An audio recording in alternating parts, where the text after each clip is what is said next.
Hey guys, Marsinger here, bringing another Dragon Ball Z Dokkan battle video. And so it's been a while since we've taken a look at the top 10 LRs in Dokkan. Obviously from the anniversary, we have not actually seen the release of a new legendary rare into the game. And of course now with the part 2 of this April celebration, we have Mr. Sirius himself, the physical Paikuhan.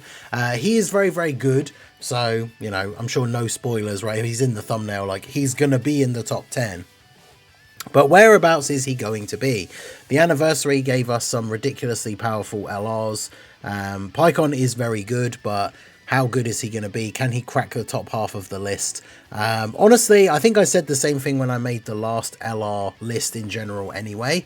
But this list is really, really tough to make because the LRs are all very close for a lot of different reasons. And you guys know, if you've been watching my recent tier list videos, I now make the... I still do the 1 to 10 format, but I colour the tiers. And obviously any characters that are... any tiers that are the same colour, those characters, I feel like you have multiple arguments that could be made for them to be switched around in any order, right? So if characters are the same color tier, you could move even the one from like the bottom to the top. Like for example, when we look at the list, right, we have 7, 8 and 9 are the same color, which means if you think the one at number 9 should actually be at number 7, like I can absolutely see arguments for that, and that's why the tiers are the same color.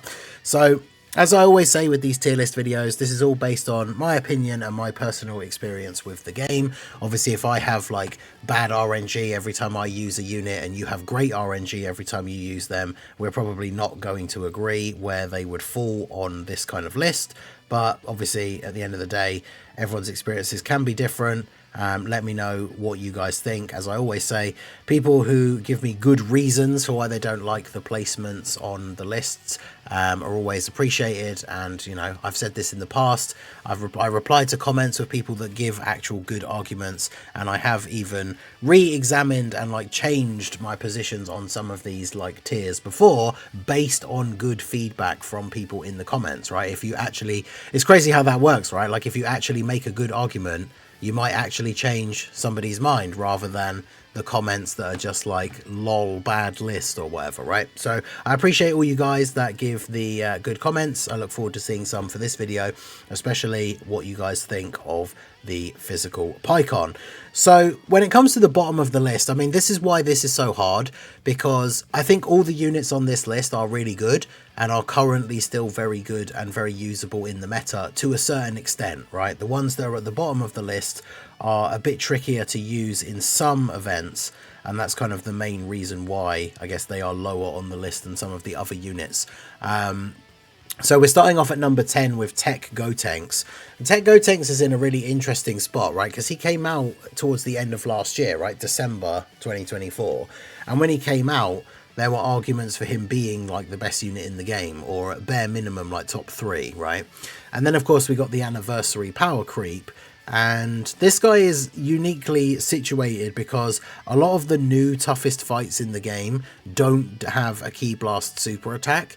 And against a boss with a Ki Blast super attack, like he is basically invincible, especially within the first few turns, right? When he has that extra damage reduction, the first 5 turns. So he has 55% base damage reduction in the first 5 turns. And then he gets an extra 44% against Ki Blast Super. So he has 99% damage reduction against Ki Blast Super attacks in the first 5 turns, which means he is basically invincible.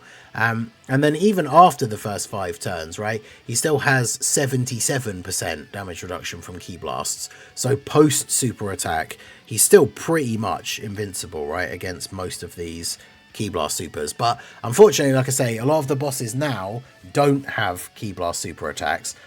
And the thing with this guy is, you know, when he first came out, he was strong enough in the content at the time to go slot 1 for most of the event. But then you see, like, when he receives a super, he gets this massive defense buff.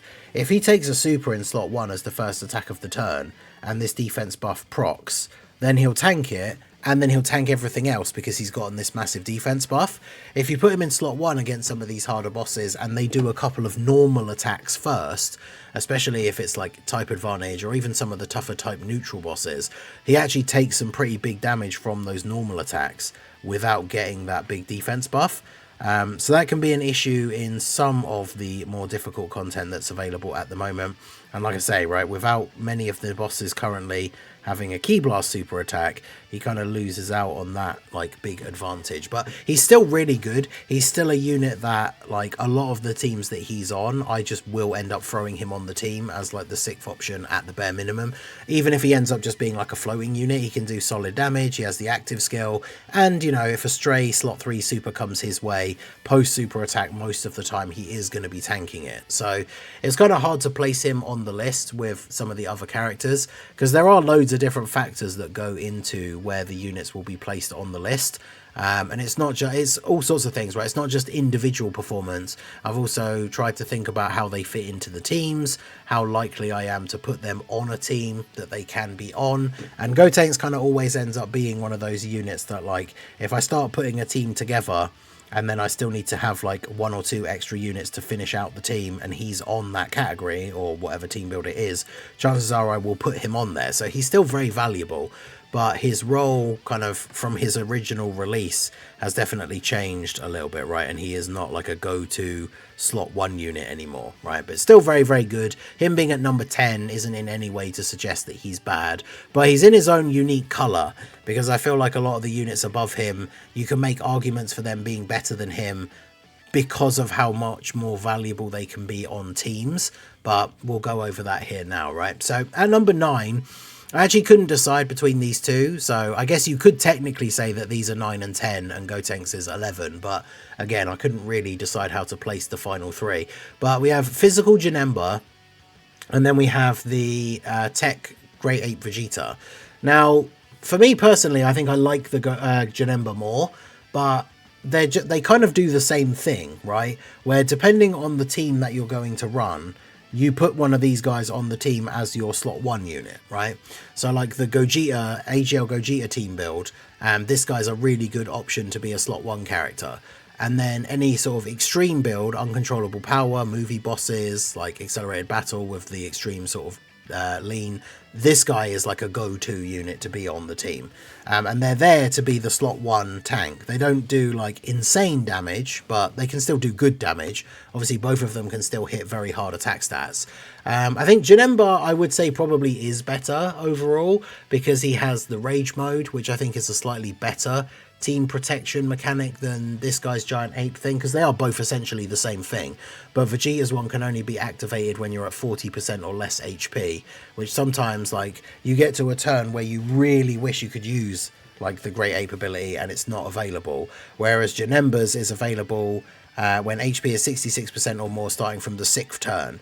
So this can activate mid-turn as well. So even if, you know, you get to that 6th turn, you want to be able to use the rage mode, there will be certain situations where if you're below the HP requirement, obviously you could use an item, but in like a no items run, you can put Janemba in slot 3, pick up orbs with the first 2 characters, pick up same type orbs, heal yourself back up above 66%, and then you activate the rage mode, and then you can change the rotation around and still keep Janemba on rotation and take advantage of that rage mode. So I do think Janemba is better than the Vegeta. In fact, I've got the pages up the opposite way around, but I'm pretty sure on the tier list Janemba is first and then Vegeta is next to him. So they're both kind of at number 9.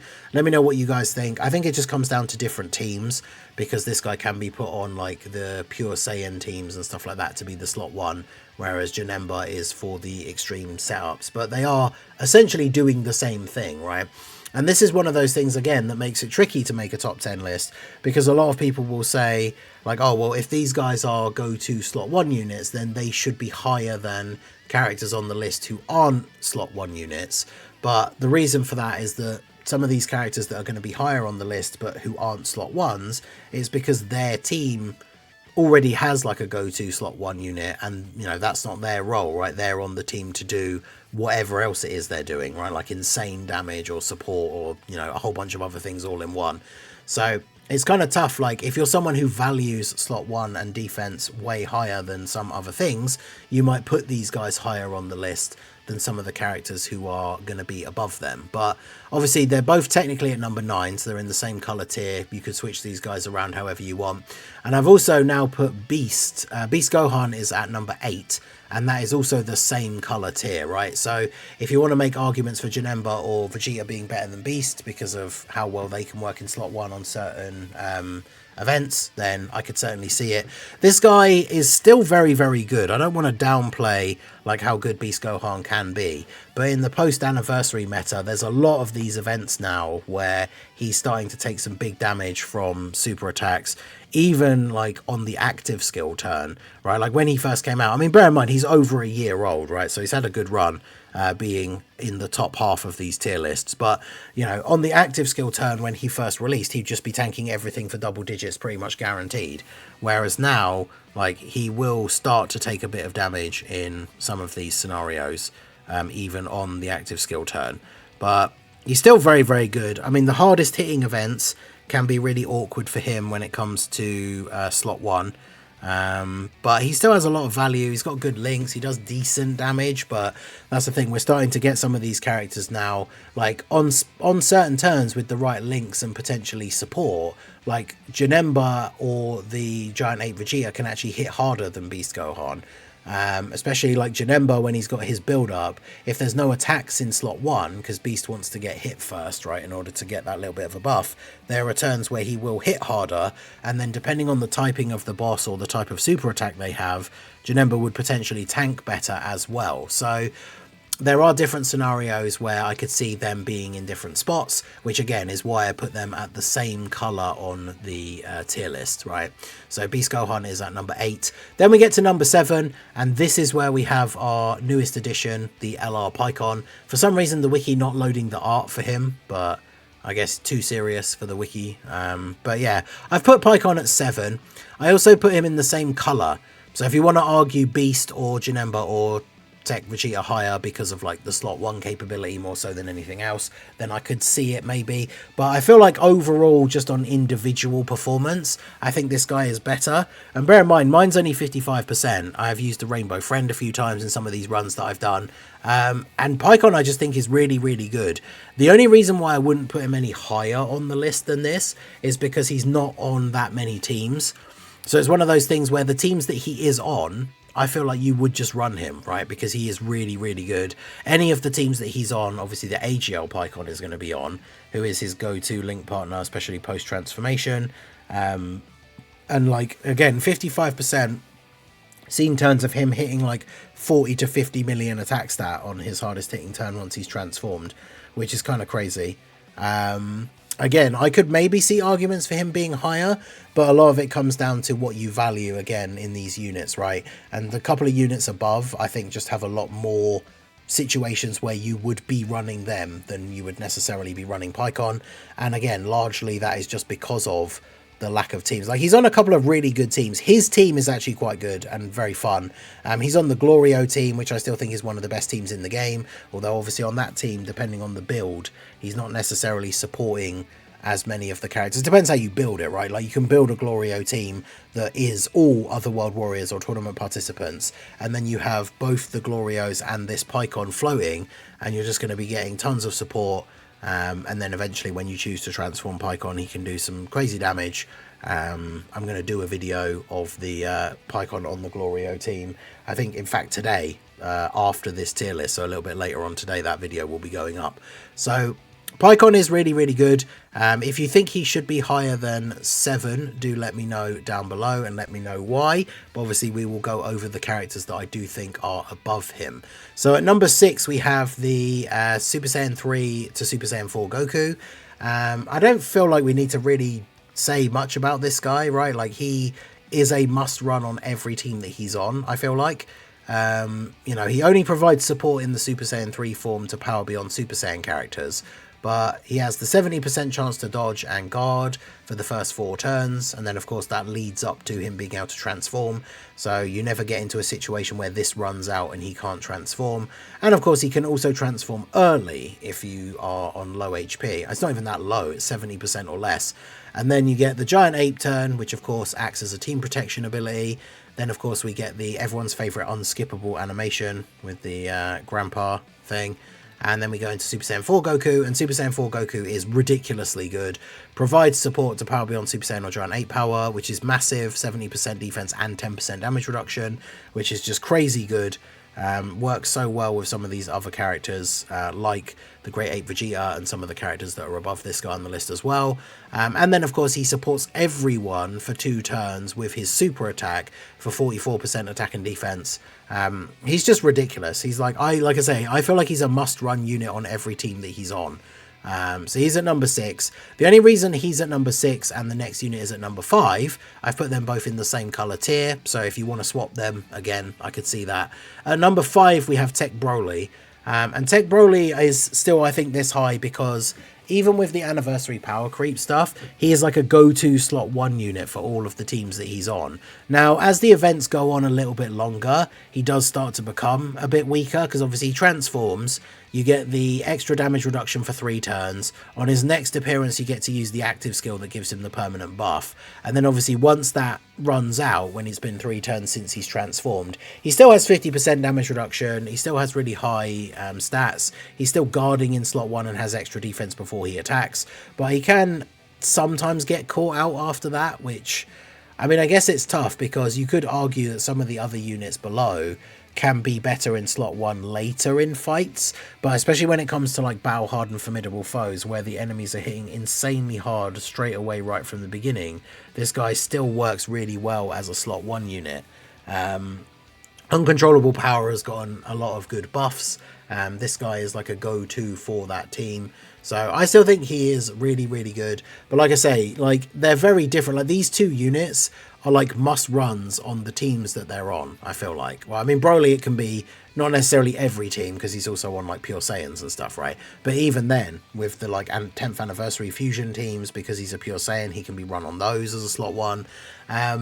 But yeah, they're both like must runs on their teams. But obviously if you value like the support and the utility and especially the damage of like this Goku, then obviously you could consider him to be higher. But if we think about the first couple of turns, like whilst he does have the dodge and guard, obviously this Super Saiyan 3 Goku doesn't compare to Broly defensively. So they're both must-runs for their teams, but for very different reasons. So I've got them at 5 and 6, but again, like I say, they're the same colour on the tier list.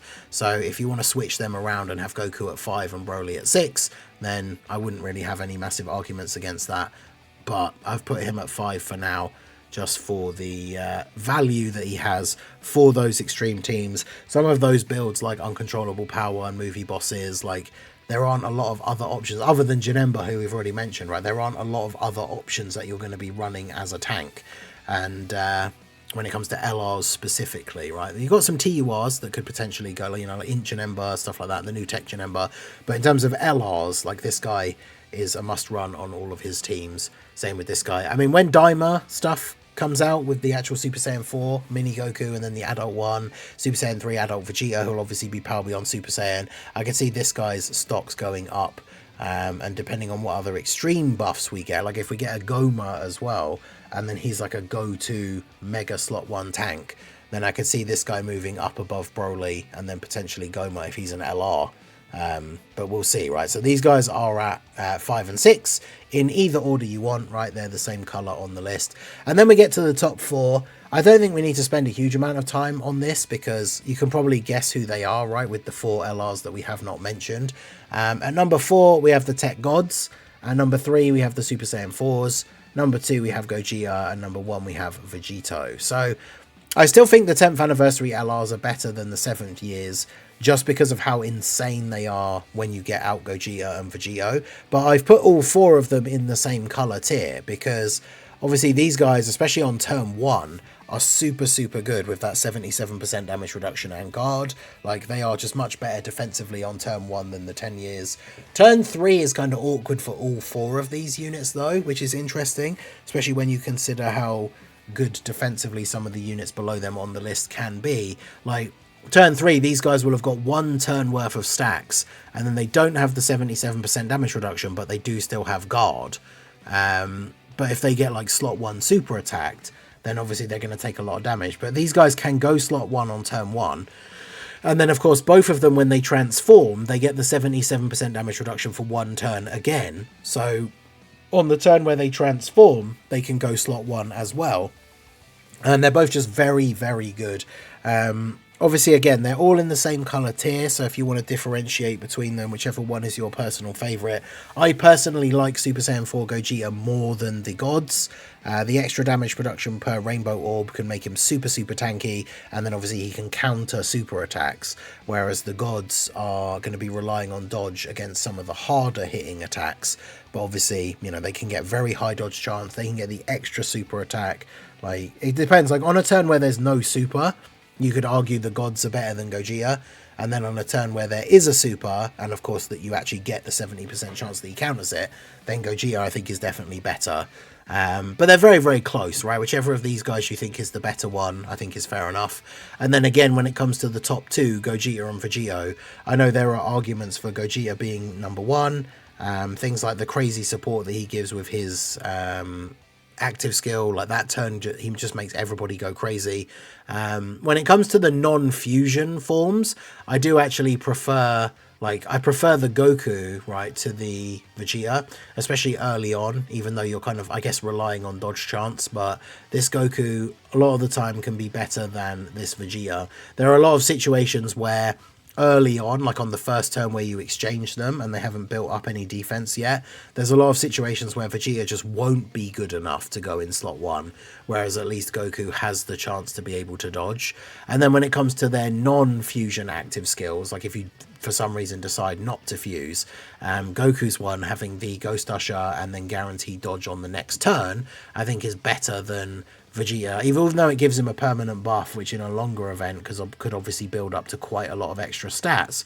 I think having the Ghost Usher and then guaranteed dodge on the next turn is like significantly better, right?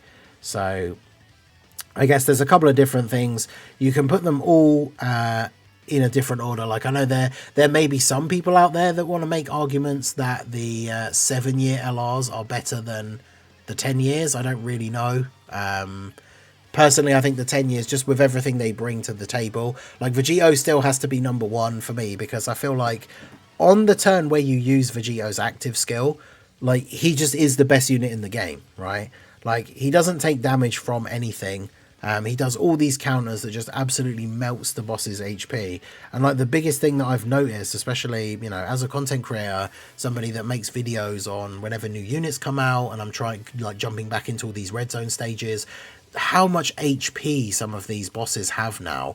Like, the final bosses of the red zones, like the Universe Survival Saga Jirans, the Blue Goku and Blue Vegeta, like the amount of HP that these guys have. And any teams that aren't including like Vegito and Gogeta, it can sometimes seem like it takes so long to kill them. Whereas this guy on his active skill turn just absolutely destroys these bosses, right? So, well, again, whilst I think there are arguments that can be made for the Gogeta, I do think Vegito, just on that active skill turn, is just so crazy. But yeah, these guys, they're 1, 2, 3, and 4. I put them all in the same colour tier because I feel like these guys, even though I do like the 10 years more than the 7 years in terms of listing, they are so close. I feel like there could be arguments to be made. But I guess if you wanted to give these two guys their own unique colour in between the 10 years and then Broly and Goku, then you probably could do that. But these guys are just, I think, hands down, like the 4 best LRs in the game, so they are all in the same tier. So if we go ahead and take a look at the proper zoomed out image here in reverse order, so we've got Gotenks at 10. He's got his own color tier, but because I don't know, if you guys want to let me know if you think there's any arguments for Tech Gotenks being better than Paikuhan, Beast, Janemba, or Tech Vegeta, do let me know down below.